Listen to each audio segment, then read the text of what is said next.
The air in the Miami Heart Institute was not merely cold, it was a clinical vacuum, refrigerated to a precise 40 degrees to keep the organs of the dying suspended in a state of artificial grace. Silas Thorne lay on the gurney, his vision a fractured kaleidoscope of flickering fluorescent lights and the hurried movements of people who saw him as a biological puzzle rather than a man. The rhythmic, mechanical hiss of the high-flow oxygen mask was the only thing filling the hollow silence of his consciousness. Silas was a man who moved global markets with a single text and built glass towers that scraped clouds. But right now, his trillion-dollar empire couldn't buy him a single unassisted breath. His heart, the cold, efficient machine that had driven his ruthless climb to the top of the Atlanta tech world, was finally surrendering. A rare, degenerative blockage was turning his life force into lead, and time was a currency he had finally run out of.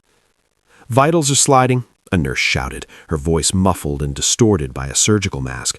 "Get Dr. Vance, now! We're losing the window for the catheterization." The heavy, pressurized double doors of the trauma suite swung open. A woman stepped in, her stride carrying a weight of absolute authority that made the chaotic room go still. She was dressed in charcoal gray scrubs, her hair pulled back into a sharp, lethal bob that mirrored the precision of her reputation. She didn't look at Silas's face at first. She looked at the monitors, her eyes scanning the jagged green lines with a terrifyingly calm intensity. "Start the heparin drip," she commanded. Her voice was a resonant Arctic melody, a sound so familiar that it acted like a physical shock to Silas's nervous system. Silas forced his heavy, leaden eyelids open. He looked at the surgeon. He looked at the honeyed brown eyes above the mask, eyes that had once been his only sanctuary in a world of predators. Now those eyes were filled with a clinical indifference that was more devastating than 1,000 screams of hatred. Area. The name echoed in the chambers of his failing heart, a word he hadn't allowed his lips to form in 4 long, empty years. Suddenly, the sterile white walls of the Miami clinic began to dissolve. The sharp scent of industrial disinfectant was replaced by the ghost smell of expensive scotch, rain-soaked jasmine, and the metallic tang of an October night in Atlanta. The transition was slow, seeping into the room like blood through a white lace bandage. He was back in the Sterling penthouse. It was 2:47 a.m. on a Tuesday. Aria had been waiting for him in the foyer, her hands tucked into the pockets of a beige knit cardigan, the one he used to say made her look like a medical student again. She had left the hospital early that night, her grueling residency shifts finally aligning with his return from a high-stakes merger meeting in London. She had been holding an envelope, a small square piece of paper that held a truth he never gave her a chance to speak. Silas had stepped into the light of the foyer, his face a mask of primal billionaire fury. He didn't greet her, he didn't kiss her, he didn't even take off his coat, which was damp with the Georgia sleet. Instead, he threw a manila envelope at her feet. Grainy, long-lens photos spilled across the marble floor, shots of Aria at a coffee shop, leaning toward Dr. Raymond Wells, her attending physician. The angles were perfect, calculated by a professional to turn a conversation about a research grant into an intimacy that didn't exist. "You are a cheater, Aria. Don't you dare look at me with those lying, innocent eyes." The scream had rattled the floor-to-ceiling glass walls of their home. Aria had flinched as if he had struck her, her honeyed eyes filling with a shock that his paranoid mind immediately interpreted as guilt. "Silas, listen to me," she had gasped, her voice a thin thread in the storm. "That's Raymond. We were discussing the pediatric cardiology grant. He's married. He's my mentor." "The data doesn't lie," Silas had whispered, his voice gaining a lethal, vibrating edge that was worse than the shouting. "My mother hired the best investigators money could buy. They found the logs, the secret meetings, the late-night excuses that were just excuses to be in his arms while I was halfway across the world building a future for us." His mother, Lady Beatrice Thorne, had stepped out of the shadows of the hallway then, looking like a victorious sentinel in her silk gown. "I warned you, Silas," she had said, her voice dripping with a fake motherly pity. "A girl from her background. She was only interested in the Thorne name. She has desecrated this house. She is a stain on your legacy." Silas had looked at the wife he had adored since they were both broke medical students and saw only a parasite, a liar, a biological error.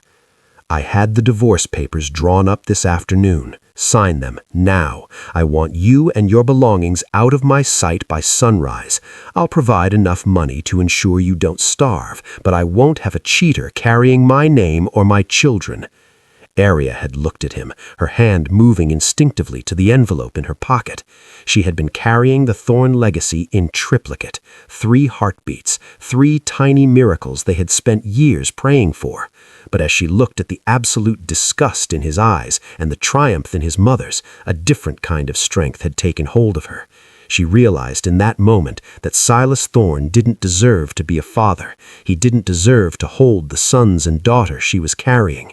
He wanted a legacy, but he was too weak to trust the love that built it. "Fine," she had said, her voice turning to a lethal, quiet ice. She sat down at the table, signed the papers with a hand that didn't tremble once, and walked out into the rain without a single tear. "When you realize the truth, and you will realize it, don't you dare come looking for us. Some broken things are meant to stay dead." Now, in the present, Dr. Aria Vance, the most elite cardiologist in the country, leaned over the man who had destroyed her. She pulled down his oxygen mask, her fingers brushing the stubble on his jaw with a touch that was entirely professional and utterly devoid of warmth. She looked into his sapphire eyes, the eyes he had once used to condemn her to a life of poverty, and saw only a patient who was taking up too much of her time. "Aria?" Silas managed to wheeze, his hand reaching out with a desperate, weak motion to grab the sleeve of her scrubs. "Please, I know. My mother. She confessed. I found the real files." Aria didn't flinch. She didn't even blink. She leaned down until her face was inches from his, her voice a cold, low whisper that carried the crushing weight of 4 years of silence. "I am not your wife, Mr. Thorne. I am the interventional cardiologist tasked with keeping your black heart beating long enough for you to face the ruin you've made of your life. I suggest you save your breath. You're going to need it for the surgery." She turned to her team, her eyes snapping back to the monitors. "Prepare for the OR. We're going in now. If he arrests on the table, use the internal paddles. I'm not letting him die until I'm finished with him." As they began to wheel him through the double doors, Silas's vision started to tunnel.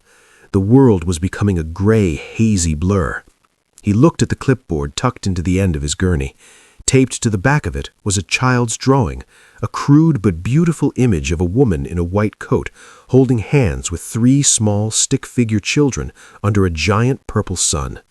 1 boy, 2 girls. And then, as the heavy doors of the operating wing began to close, a small, high-pitched voice echoed from the hallway outside, shattering the clinical silence. "Mama, Mama, we finished our sandwiches. Can we have the ice cream now?" Aria's expression remained a mask of iron, but her hand tightened on the metal rail of the gurney until her knuckles turned white. Silas looked past her, into the sun-drenched hallway, and saw them. 3 identical 4-year-old children with dark, wild curls and olive skin. And as the girl in the middle turned her head, Silas saw them. Sapphire blue eyes. Eyes that were a perfect, undeniable, and haunting mirror of his own. The monitor beside his head suddenly emitted a sharp, panicked alarm as his pulse skyrocketed. His chest felt like it was being crushed by a mountain of regret. The darkness of the anesthesia began to claim him, pulling him under into a deep, cold void. But the image of those 3 faces remained burned into his retinas like a brand. Hi, my beautiful family. That was Chapter 1. We are entering a world of deep secrets and billionaire karma. If this story is touching your heart, please make sure to like this video and subscribe to our channel so you never miss a heartbeat. Also, we are so curious, where in the world are you joining us from today? Please drop a comment with your city or country below. We love seeing how far our beautiful family reaches. Now, the story continues. As the surgical team prepped Silas for the first incision, Aria's lead assistant leaned over and whispered into her ear, "Doctor, we have a problem. The patient's mother, Lady Thorne, is in the lobby with a team of lawyers. She's demanding we halt the surgery. She says she's found out who you are, and she won't allow a disgraced cheater to touch her son's heart." Aria didn't look up from the tray of instruments. She picked up the scalpel, the steel glinting with a lethal light under the surgical lamps. She looked at the flat line beginning to form on the monitor, and then toward the door. "If Silas dies on this table because of his mother's pride, will I be a murderer, or will I finally be free of the Thorne bloodline forever?" Manhattan does not offer handshakes. It offers ultimatums. It is a city built on the bones of those who were too slow, too soft, or too visible.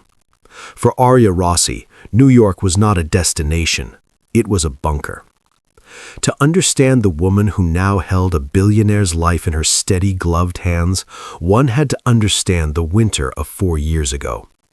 Aria had arrived at Penn Station in the middle of a late October deluge, her clothes still damp with the recycled air of a cross-country flight, and her soul still vibrating from the impact of Silas Thorne's final verdict.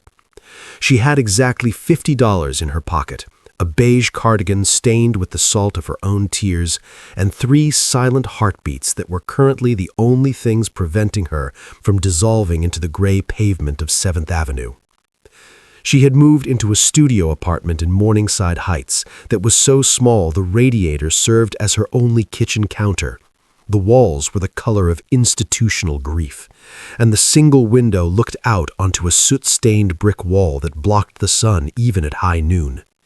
It was the perfect place to become a ghost. She had traded the Thorne name for Rossi, her grandmother's name, a name that tasted of flower, resilience, and a history that didn't require a prenuptial agreement. She scrubbed her digital existence until Julian's state-of-the-art surveillance algorithms could no longer find her, and then she began the rhythmic, clinical labor of survival. The birth of the triplets had occurred on a Tuesday in July, during a rare Manhattan heatwave that had turned the asphalt into a viscous black trap. There was no private wing at Mount Sinai. There was no security detail. There was only the screaming hum of a window unit air conditioner and the fierce protective silence of a woman who had already been discarded. Caleb had arrived first, a tiny 4-pound echo of his father's restless intensity. Then Mia, with eyes that already seemed to be mapping the room for an exit. Finally, Noah, the smallest, whose heart stuttered with a weak, irregular rhythm, the very condition that would eventually ignite Aria's obsession with cardiothoracic repair. Holding them in the sterile light of the public ward, Aria felt a terrifying clarity. She realized that Silas Thorne had valued his legacy above his love, but nature gave the legacy to the woman he called nothing. The years that followed were a forge. Aria Rossi lived in a world of black coffee, surgical textbooks, and the constant demanding weight of 3 toddlers. She returned to her medical residency with a tenacity that disturbed her colleagues. They called her the ice queen of the surgical wing because she didn't participate in the hospital gossip and she never attended the donor dinners. She worked 18-hour shifts until her cuticles bled, and then she went home to the 3 small miracles who were the only gold she would ever own. But Aria was more than a surgeon. She was a Rossi. Between her double shifts at the hospital, she began to cook. It had started as a way to feed her children on a residence pittance, turning cheap grains and seasonal vegetables into culinary poetry. But soon the scent of her whisk and blade sauces began to drift through the ventilation system of her brownstone. What began as a necessity became a brand. She realized that the precision required to repair a human heart was the same precision required to create the perfect emulsion. She built Whisk and Blade in the midnight hours. It was a culinary empire for the elite, bespoke, high-end, and shrouded in mystery. The whisk was the chef. The blade was the surgeon. By the time the triplets were 4 years old, Aria Rossi was no longer a medicine school dropout living in a slum. She was the most sought-after cardiothoracic specialist in the tri-state area and the owner of a brand that the Silicon Valley elite used to show off their status. She had built a fortress of success, and its walls were made of the very stones Silas Thorne had thrown at her. Now, back in the present, inside the frigid operating room 4 of the Miami Heart Institute, Aria ignored the frantic whispers of her assistant regarding Lady Beatrice's legal threats. "The patient is crashing," Aria said, her voice a calm, lethal razor. "I don't care if the President of the United States is in the lobby with a warrant. This heart is open. If I stop now, Silas Thorne dies, and I am not finished with him yet." She leaned over the cavity of his chest. The degenerate valve was worse than the scans had suggested. It was calcified, brittle, a physical manifestation of the hardness Silas had cultivated in his soul. As she worked to replace the valve, her fingers moving with a speed that bordered on the supernatural, she looked at the tattoo on his shoulder again. Caleb, Mia, Noah. The sight of those names etched on the skin of the man who denied their existence sent a surge of cold fury through her. How did he know? How had he found the names? She had spent 4 years ensuring he would never know they breathed the same air. "Suction," she commanded. "He's hemorrhaging from the atrial wall. The tissue is too weak to hold the suture." The monitor began a long, high-pitched scream. The jagged green line went flat. "He's in V-fib," the anesthesiologist yelled. "Starting compressions." "No," Aria barked. "Internal paddles. Charge to 20. Clear." The current hit Silas's heart, causing his body to lurch under the blue drapes. The flat line remained, a horizontal desert of death. Again, "Charge to 30. Clear." Nothing. The silence in the room was deafening, broken only by the mechanical wheeze of the ventilator. Aria looked down at Silas's face. In the harsh, shadowless light of the OR, the king of logistics looked small. He looked fragile. He looked like the boy she had fallen in love with before the billions had turned him into a monster. For a split second, a thought darker than the abyss crossed her mind. If I let him go now, the secret stays safe. The triplets remain mine. The Thorne name dies with him, and I never have to look into those sapphire eyes and explain why I let him believe his children were ghosts. But then she remembered Mateo's laughter. She remembered Mia's stubbornness. She remembered that she was a doctor, and doctors did not play God. They fought him. She dropped the paddles and did the impossible. She reached into the cavity of his chest, her fingers curling around his cold, silent heart. She began to massage it manually, physically demanding that the muscle remember its purpose. "You don't get to leave yet, Silas," she whispered, her forehead leaning close to his ear, unheard by the rest of the team. "You don't get to die with my children's names on your skin and your mother's lies in your ears. You owe me 18 years of missed birthdays. You owe me 3 sets of first steps. Live, damn you, live." Seconds felt like centuries. Her hands were cramping, her own heart hammering against her ribs so hard she feared it might burst. And then a flutter, a small, weak, hesitant thump against her palms. The monitor chirped. A jagged mountain peak appeared on the green screen. Then another. "We have sinus rhythm," the resident breathed, a look of awe on his face. "Doctor, I've never seen anything like that." Aria didn't respond. She stepped back, her hands covered in the blood of the man she had loved and hated in equal measure. She watched as the team finished the closure, her eyes never leaving that tattoo. She walked out of the OR, the adrenaline leaving her body in a violent rush. She didn't go to the surgeon's lounge. She walked straight to the double doors that led to the VIP waiting room. She was still in her blood-stained scrubs, her mask hanging around her neck, her hair escaping her surgical cap. She pushed the doors open. The room was filled with men in dark suits, the Thorne Group's legal battalion, and in the center, sitting in a velvet armchair like a queen on a throne of ice, was Lady Beatrice Thorne. She looked up as Aria entered, her eyes narrowing with a venomous recognition. You, Beatrice hissed, standing up. I told the board you were alive. I told Silas you were a parasite that would eventually resurface. How dare you touch my son? How dare you pretend to be a professional after the disgrace you brought to our family? Arya walked toward her, her footsteps echoing on the marble floor. She didn't stop until she was inches from the older woman's face. Arya could smell the expensive lilies and the cold scent of a woman who had never known a day of labor in her life. Your son is alive, Beatrice, Arya said, her voice a low rumble of New York steel. No thanks to your lawyers or your pride. I repaired his heart. But while I was in there, I saw something very interesting. Arya leaned in closer, her eyes boring into Beatrice's. I saw 3 names on his chest, names that matched the 3 children I gave birth to in a public ward while you were busy faking my medical records. So here is my ultimatum. You can take your lawyers and your lies and you can leave this hospital, or I can call the federal authorities and explain exactly how Lady Thorne committed medical fraud to disinherit her own grandchildren. Beatrice's face went the color of parched bone. Her hands trembled as she gripped her designer handbag. You have no proof. I have the DNA of 3 Thorne heirs, Beatrice, and I have the testimony of the doctor you paid to call me Baron. He's currently serving time for a different malpractice suit in California, and he's very talkative when he wants a reduced sentence. Arya turned to the legal team. The patient is stable. He will wake in 2 hours.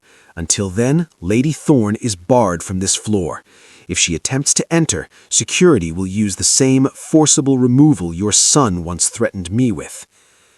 As Arya walked away, she felt the weight of 4 years finally lifting from her shoulders. She headed toward her private office where the triplets were waiting. She needed to see them. She needed to remind herself that they were the real empire. She pushed open her office door. Caleb? Mia? Noah? The room was empty. The coloring books were scattered on the floor. The nanny was gone, and on Arya's desk sat a single white envelope with a black wax seal. Inside was a single sentence written in a handwriting Arya recognized as her own sister's, Angela, the one person in New York she had trusted. Arya's knees gave out as she read the words. The Shadow King isn't the only one who has been paying me, Arya. The children are with their grandmother now. If you want to see them again, you'll finish what you started in the OR and ensure Silas Thorne never wakes up. Arya looked at the empty room and whispered the one question that shattered her victory. If my own sister has been selling my children to the woman who tried to destroy me, then who has really been the whisk behind the scenes of my life for the last 4 years? Betrayal is not a sudden frost. It is a slow, cooked reduction, a steady simmering of resentment that boils away the water of loyalty until only the most bitter, concentrated essence remains. Dr. Arya Rossi stood in the center of her silent office, the white envelope in her hand feeling heavier than the lead aprons she wore in the radiology wing. The air in the room was stagnant, smelling of the expensive lilies her sister, Angela, had insisted on buying for her every Monday. Lilies Arya now realized were a floral surveillance system, a way for a spy to occupy her space. Angela. The name tasted like copper in her mouth. For 4 years, Angela had been the anchor of Arya's new life. She had been the one to hold Noah when his fever wouldn't break. She had been the one to cheer for Mia during her first steps in a Brooklyn park. She had been the trusted whisk behind the scenes, while Arya was the blade in the operating room. And the entire time, she had been a broker of flesh, selling the location of the Thorne heirs to the woman who had sought to delete them from history.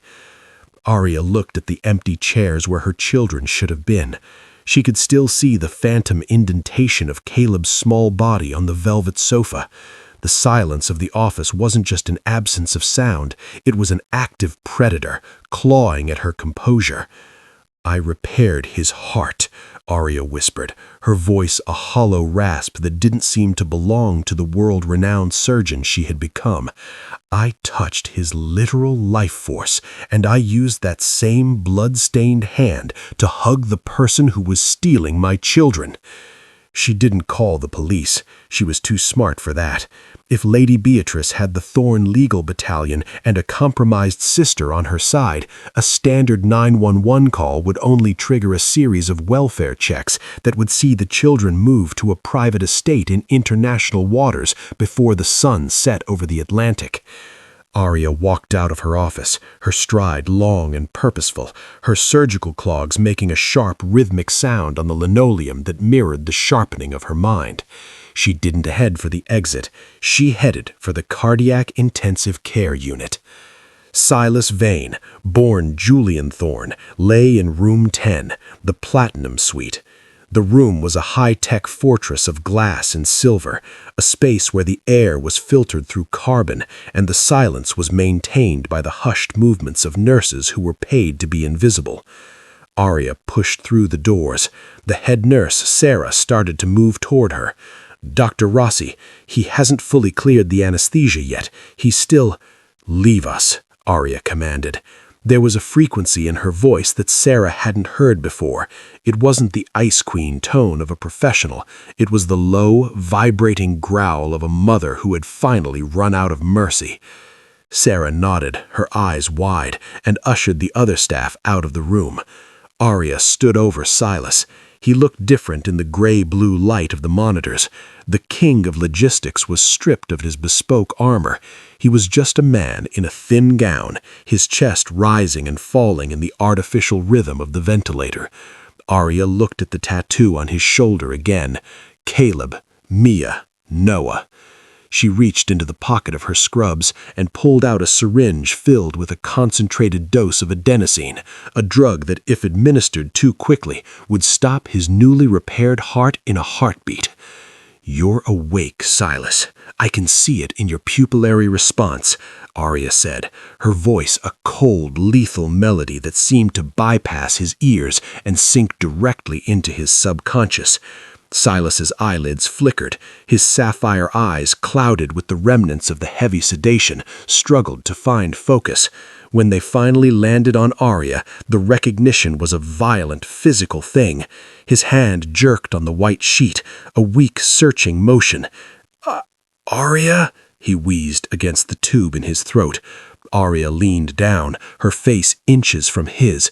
She could smell the faint, lingering scent of the expensive cologne he had worn for a decade, the scent of the man who called her a cheater and left her in a San Francisco blizzard. "Don't speak," Arya whispered. "I'm going to pull the tube. If you scream, I'll stop your heart before the sound hits the hallway. Do you understand?" Silas blinked once, a frantic, desperate acknowledgement. With the practiced precision of the whisk, Arya removed the intubation. Silas coughed, a wet, agonizing sound that made the surgical monitors chirp and protest. Arya didn't offer him water. She didn't offer him comfort. She held the syringe to the port of his IV line. "How do you know their names, Silas? How did you find out about my children?" Silas gasped for air, his skin the color of parched bone. He looked at the syringe, then up at Arya. I found the real files," he managed to say, his voice a broken, gravelly whisper. "4 months ago, a whistleblower from my mother's clinic. He sent me the raw data, the faked fertility reports, the edited security footage. I spent 3 years believing a lie that I built myself." He reached out, his fingers trembling as they tried to touch Arya's hand, but she pulled back as if her skin were radioactive. "I found your firm," Silas continued, tears beginning to track into the gray stubble on his jaw. "Whisk and Blade. I recognized the logo, the 3 interlaced whisks. I knew it was you. I've been paying Angela just to get updates on their favorite foods, to know what color socks Leo likes, to hear Mia laugh through a phone speaker while I sat in that empty penthouse." Arya felt the ground beneath her feet dissolve. "You've been paying her?" Arya asked. "You knew they existed, and you let me struggle in that studio apartment? You let me scrub floors to pay for Noah's heart medication?" "No," Silas choked out, winnowing in pain as he tried to sit up. "I didn't know where you were for the first 2 years. I thought you had moved to Georgia. By the time I found Angela, you had already built your brand. She told me that if I approached you, you'd disappear again. She said you hated me so much you'd rather kill the children than let them have a thorn for a father. I was a coward, Arya. I wanted to see them, but I was afraid of the look in your eyes." He looked at the tattoo. "I carved them into my skin because I thought that was the only way I'd ever be able to hold them. I didn't come to Miami for my heart, Arya. I came because Angela told me you were here. I collapsed at the airport because I saw you through the glass, and my heart literally couldn't handle the sight of the woman I destroyed." Arya looked at the man on the bed, the billionaire who had traded his soul for a kingdom of logistics, and she saw the ruin of a father. But before she could speak, the monitors in the room suddenly turned red. A sharp, rhythmic alarm began to blare throughout the cardiac wing. The glass doors of the ICU room hissed open. It wasn't the nurses. It was Lady Beatrice Thorne, flanked by 2 men in suits that whirred from a law firm. They were carrying tactical cases. "Enough of this melodrama," Beatrice said, her voice a sharp high society blade that cut through the hospital noise. She looked at Silas with a terrifyingly clinical detachment. "You were always the weak link in the Thorne lineage, Silas. You let a girl from the slums distract you, and then you let your own guilt turn you into a patient. I have the children now. They are at the estate, being prepared for their true education." She turned to Arya, a cold, triumphant smile curling her thin lips. "The whisk is finished, Arya. I've already filed the malpractice suit. I have video of you threatening a post-op patient with an unprescribed syringe. You will lose your license, your brand, and your freedom by morning." Arya looked at the syringe in her hand, then at the men with the tactical cases. She realized that this wasn't a custody battle anymore. This was a hostile takeover of a human family. "Silas Jr. hates the color blue, doesn't he, Beatrice?" Arya said, her voice reaching a level of calm that made the guards shift their weight. "He hates it because it reminds him of the Chicago sky he never got to see. And Noah? Noah's heart is the only thing in this room more fragile than your reputation." Arya stepped toward Beatrice, ignoring the guards. "You think you've won because you have them, but you've forgotten one thing about my brand. I am the whisk because I know how to blend elements that were never meant to coexist. And I am the blade because I know exactly where the pressure points are." Suddenly, the hospital lights flickered and died. The backup generators kicked in, bathing the room in a ghostly emergency red. The PA system crackled to life, but it wasn't a hospital announcement. It was a recording. A sharp digital playback of Angela's voice speaking to Lady Beatrice in Arya's office only an hour ago. "The children are in the car, Beatrice, but you better have the rest of the crypto transfer ready. If Arya finds out I've been double-dipping with her business rivals, we're both going to rot." Arya looked at her mother-in-law's ashen face. "You're not the only one who knows how to buy a sister, Beatrice. I've been the primary donor for the NYPD Cybercrimes Unit for 3 years. I didn't just repair Silas's heart today. I installed a wireless transmitter in his new pacemaker. Every word spoken in this room for the last 10 minutes has been broadcasted directly to a federal server." Silas Thorne suddenly sat bolt upright, his hand gripping the rail of the bed, his eyes fixed on his mother with a lethal clarity. He reached into the pocket of his patient gown and pulled out a small encrypted key fob. "You forgot one thing, Mother." Silas rasped, a dark billionaire smirk returning to his face for the first time in years.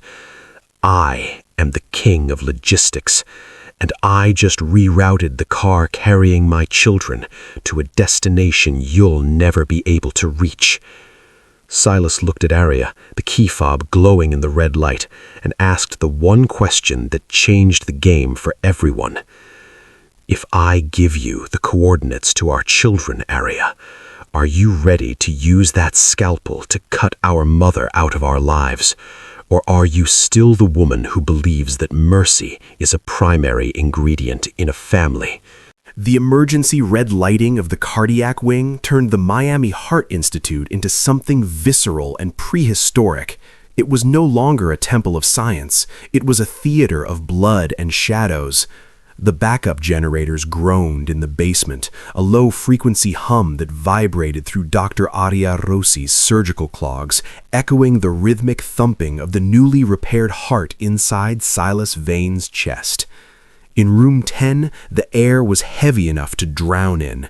Lady Beatrice Thorne stood like a fallen monument, her designer heels clicking frantically as she realized the invisible walls of her empire were finally collapsing. The digital recording of Arya's sister, Angela, continued to play over the PA system, a looped confession of greed that sounded like a funeral dirge for the Thorne name. "You think a few recorded words can stop me?" Beatrice hissed, her voice trembling with the lethal frequency of a cornered viper. She gestured to the two men with tactical cases. "I am the Thorne Group. I am the lineage. Those children are the only biological perfection left in this family, and I will not leave them in the hands of a woman who smells of hospital floors and common kitchens." Arya didn't move. She stood with the syringe of adenosine still clutched in her hand, the needle reflecting a jagged sliver of emergency red. "Lineage is a word used by people who are too small to understand love, Beatrice. You called me a cheater to protect your son from a commoner, but all you did was ensure he'd never know the strength of his own blood. You didn't just fake my records, you stole 4 years of a father's life. That isn't business, that's a debt that can only be paid in truth." From the bed, Silas let out a jagged, rattling breath. His hand, still gripping the metal rail, was pale and skeletal, but the sapphire eyes were burning with a terrifying, lucid energy. The anesthesia was a receding tide, leaving behind a shore of raw, agonizing clarity. "The car, Mother," Silas rasped, the words catching on his dry throat.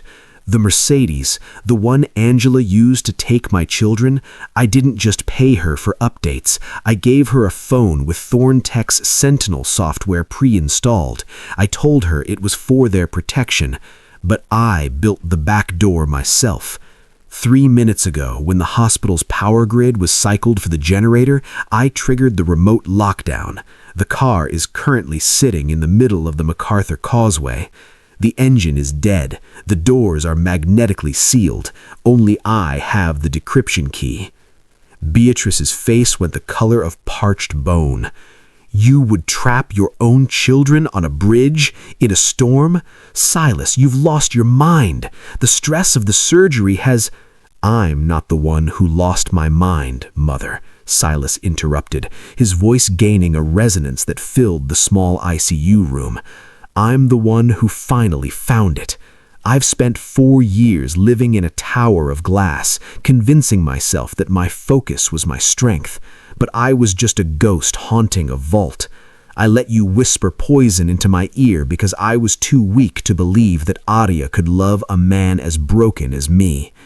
He looked at Arya, and for the first time in 48 months, the Ice Queen saw a flicker of the man she had once been willing to die for.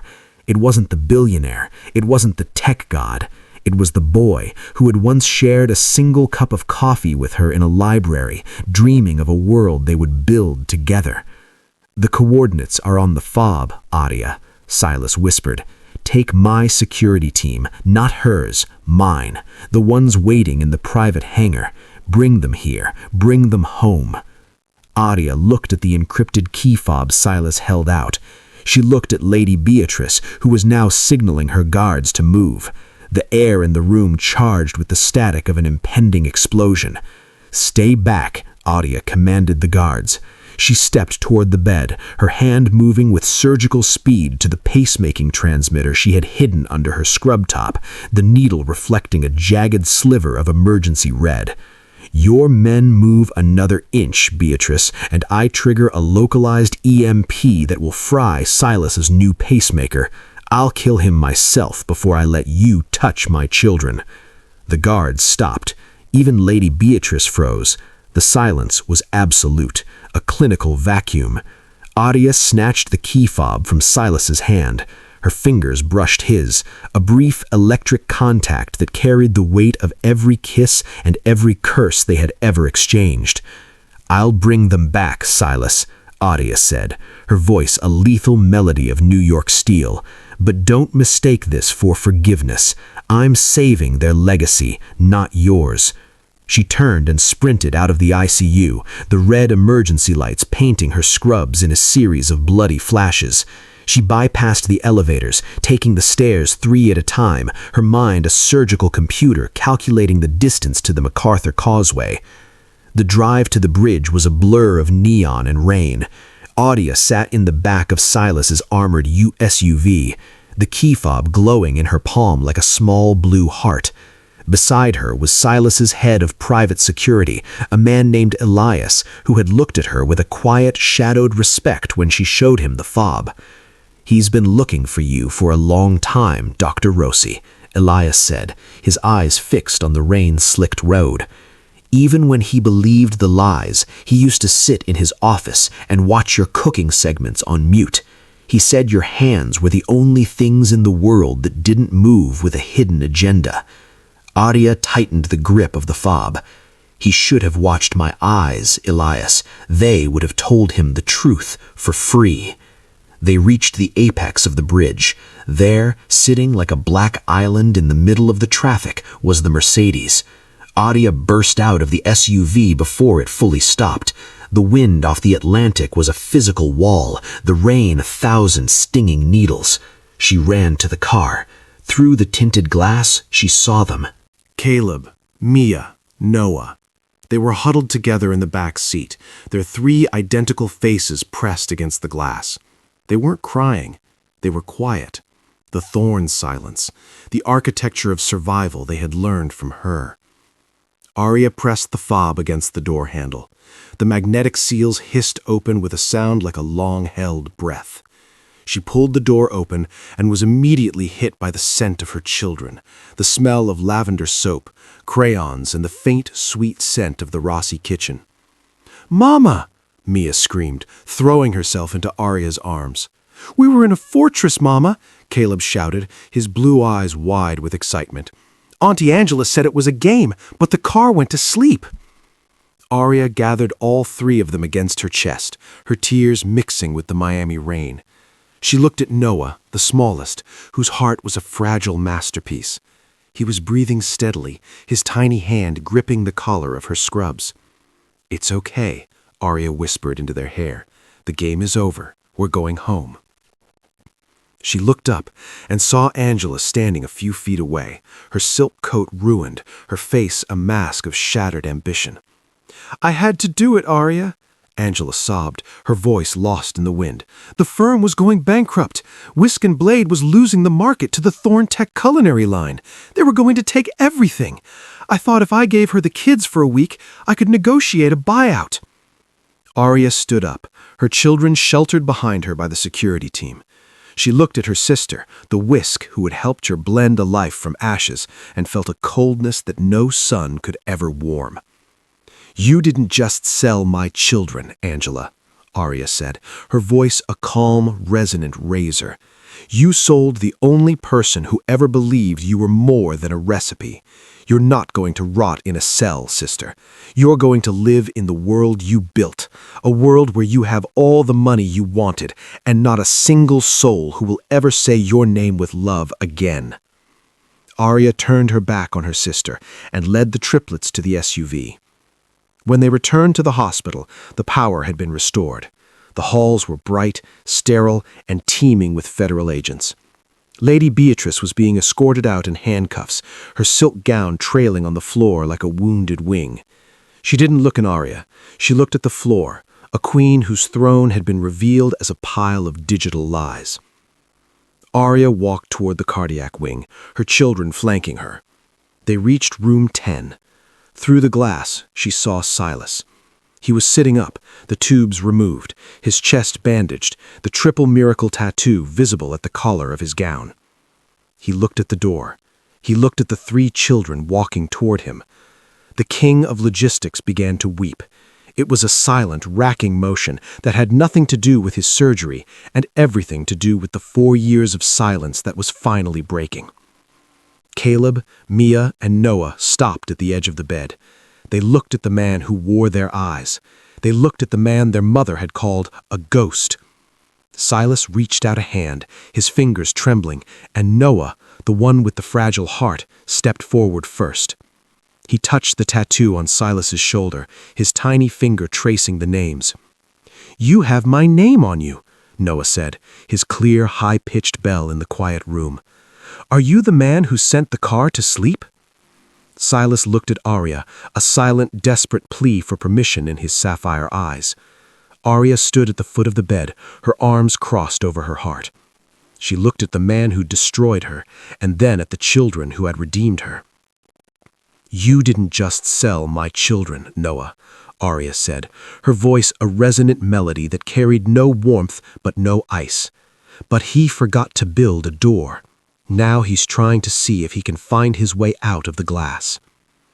As the 3 children began to climb onto the bed, surrounding the billionaire with the warmth of a family he had never earned, the door to the room opened again. A man in a navy suit entered. He wasn't security. He wasn't a doctor. He held a legal tablet and a look of grim satisfaction. "Mr. Vane, my name is Special Agent Miller with the SEC. We've been reviewing the broadcast from your pacemaker and the files Dr. Rossi provided. It seems the Thorn Group's acquisition of the Volkov encryption keys was built more than just fraud. It was built on the illegal surveillance of American citizens." Miller looked at Arya, then back at Silas. "Silas Vane, you are not under arrest, but your empire is. As of 5 minutes ago, every asset the Thorn family owns has been frozen by the federal government. You have your life back, Mr. Vane, but you no longer have a cent to your name."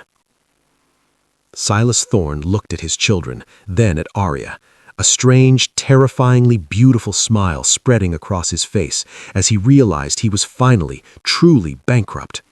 He reached into the pocket of his gown and pulled out a small, worn piece of paper, the very first ultrasound Arya had taken 4 years ago, the one he had allegedly never seen. He held it out to her, the paper yellowed and creased, and whispered, "If I never saw this 4 years ago, Arya, then how did I know to have the triplets' names ready the day I walked into that tattoo parlor in London, 6 months before I ever found your firm?"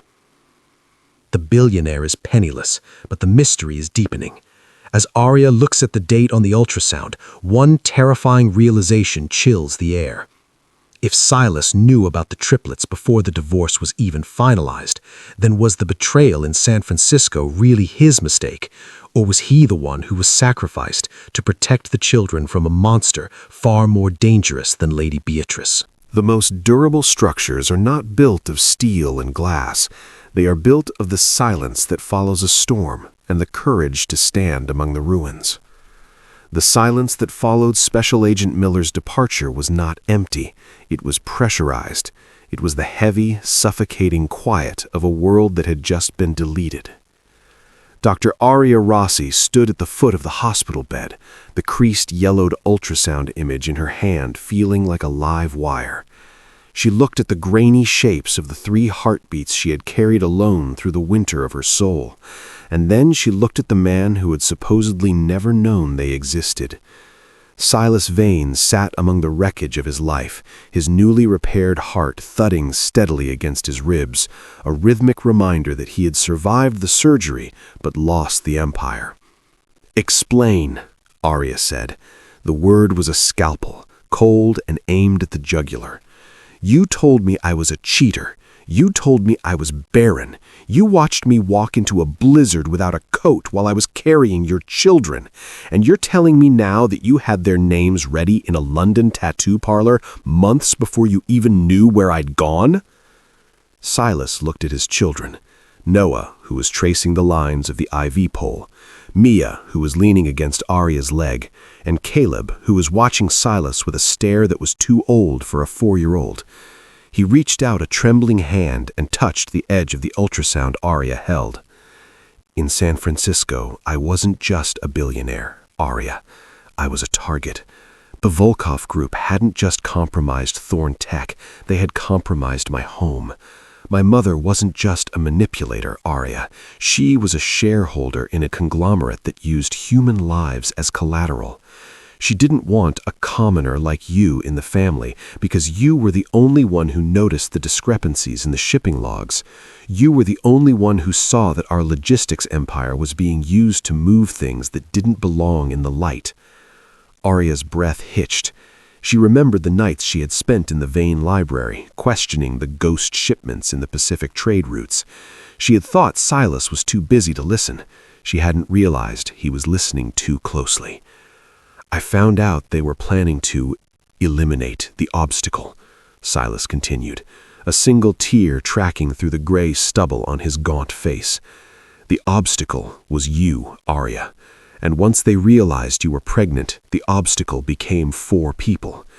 I knew that if I stayed with you, if I tried to protect you with my guards and my money, they would eventually find a way in. I had to make you a ghost. I had to make you hate me so much that you would run further than my mother's reach. I had to brand you a cheater so that even if they tracked you, they would believe I had no interest in your survival. He looked at the tattoo on his shoulder, the 3 interlaced whisks. I paid Angela not to spy, but to shield. The money I sent her wasn't for information. It was the ransom for your invisibility. I had the names ready because I had seen the ultrasound in our bedroom 3 days before I threw you out. I took it, hid it, and used the names to give me a reason to keep breathing while I spent 4 years dismantling the Thorn Empire from the inside out so there would be nothing left for the Volkovs to steal. Arya felt a cold, visceral shock. You chose a 4-year lie over the truth? You let Noah struggle with a heart condition while you sat on billions? I was the king of logistics, Arya. I could move 1,000,000 tons of steel across the ocean, but I was too much of a coward to move my own heart. I thought that if I kept you in the dark, the fire wouldn't reach you. I didn't realize that the dark is where people lose their way forever. He looked at the federal agent's card on the nightstand. I gave the SEC the encryption keys this morning before I went under the knife. I knew that by saving my life, you would be forced to reveal your own. I knew that waking up, I would be waking up to a world where I am no longer a billionaire. I am a man with a scarred heart and $0. I am finally as nothing as I called you. The triplets shifted. Noah walked to the side of the bed and placed a small, sticky hand on Silas's bandaged chest. "Does it hurt?" the boy asked. Silas looked down at his son, the heir to a fortune that no longer existed, and he felt a wealth that made his previous life look like a gutter. "It hurts less than it used to, Noah," Silas whispered. 6 months later, the Shadow King of Chicago was a memory, a headline buried beneath the churn of the 24-hour news cycle. The Thorn Group had been liquidated, its assets seized or redirected into public trusts. Lady Beatrice was awaiting trial in a federal facility, and Angela had disappeared into the witness protection program, a final gift of anonymity from the sister that she had betrayed. In a modest 3-bedroom house in a quiet corner of Brooklyn, the air did not smell of expensive lilies or industrial disinfectant. It smelled of roasting peppers, aged balsamic, and the sweet, heavy scent of rain on the pavement. Arya Rossi stood in the kitchen of her newest whisk and blade location, her hands moving with a rhythmic surgical precision as she folded a delicate truffle dough. She was no longer just a surgeon. She was the owner of a culinary movement that celebrated the art of the repair. Her hands were still the blade in the morning and the whisk in the evening.